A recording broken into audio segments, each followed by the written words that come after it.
भगवानिक देव की जय। बोलो राजा रामचंद्र की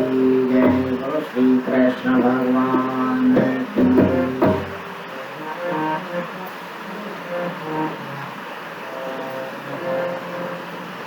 पढ़ाई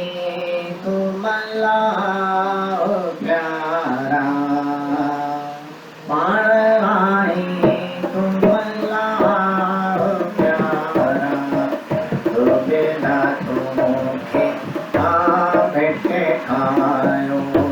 तो बेटा तुमके रूप लाही पाण को प्यारा, रूप लाही पाण को प्यारा, वेद तो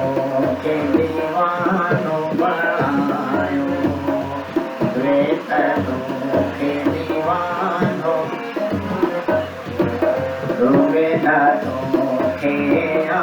बैठे आयो,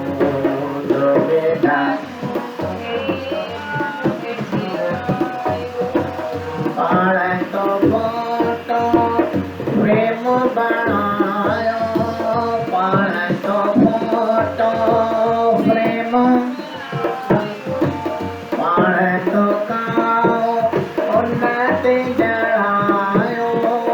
पाण तो काओ उन्नति जड़ायो, पाण दिसी तो मोह बनायो, पाण दिसी तो मोह, पंहिंजो पाण खे आज किरायो,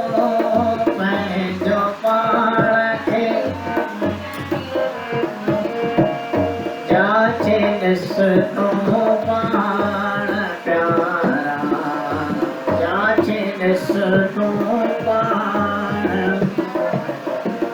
तुंहिंजी हरम दया तो खे रुलायो, तुंहिंजी हरम दया पाण आई तुमला प्यारा, पाण आई तुमला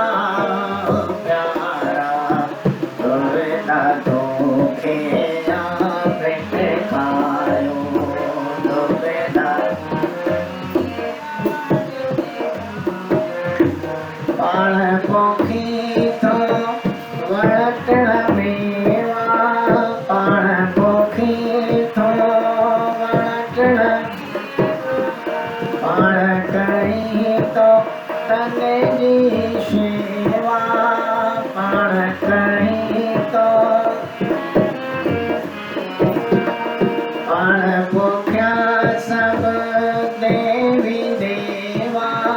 पाण पूजा सब देवी देवा, पाण कई सब लेवा देवा, पाण कई सब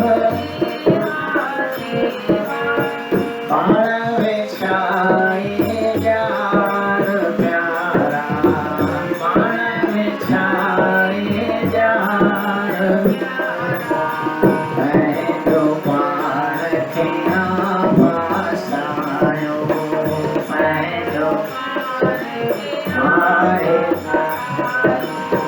पंहिंजो पाण खे हारे फसायो, पंहिंजो पाण खे पाण आई तुमला प्यारा,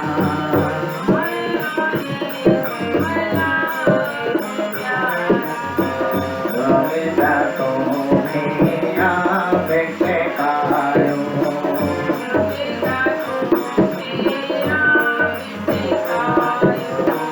शीशमल जा पाथो आई,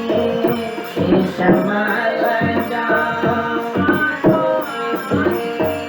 ॿाहिरि निकर भलो